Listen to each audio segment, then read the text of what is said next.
comme disent les Américains, l'ignorance, ça coûte cher. L'ignorance, ça coûte cher. Tu sais pourquoi l'ignorance, ça coûte cher? Parce qu'aujourd'hui, je vais me lever, je me dis, ok, je vais ouvrir une boutique. Boutique physique, je mets 5 millions, 8 millions à préparer, à rendre joli, à faire tout ce qu'il faut. Il me reste 1,5 million parce que j'avais un budget de 10 millions. Et je mets en marchandise 1,5 million. Alors que j'ai mis sur la forme, sur le visuel, 8 millions de francs.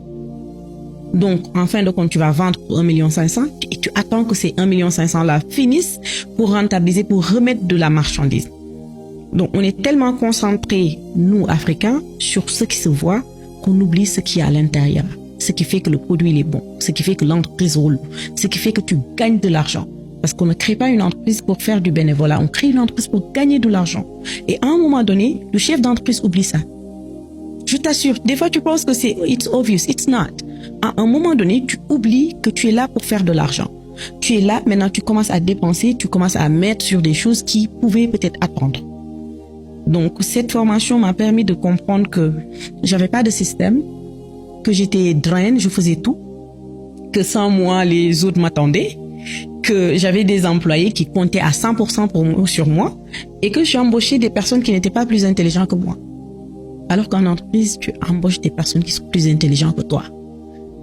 Tant que tu n'embauches pas des personnes qui sont plus intelligentes que toi, ton entreprise va se limiter à ce niveau-là que tu as. Alors que quand tu amènes une personne qui a plus d'intelligence ou qui a plus de skills par rapport à un domaine bien défini, il va t'aider. L'employé n'est pas là pour que tu l'aides à faire le travail. Il est là pour faciliter le travail que vous faites déjà. Et nous, quand on embauche, on va dire, oui, Manu Grau, Django comptabilité, on va te former. Comptabilité. 8 ans de formation, tu dis, viens, je vais te former. Et quand Manu fait des erreurs, tu dis, c'est pas possible. Tu peux pas faire bilan positif, tu sais même pas c'est quoi.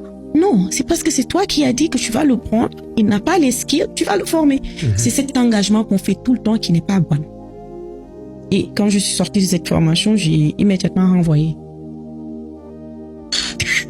Immédiatement renvoyé. Je me suis dit non, c'est pas possible. Parce qu'un employé qui te ramène pas de l'argent, il te coûte cher. Il te fait perdre de l'argent. Donc un employé, il doit être rentable. S'il te ramène pas de l'argent, il te coûte de l'argent.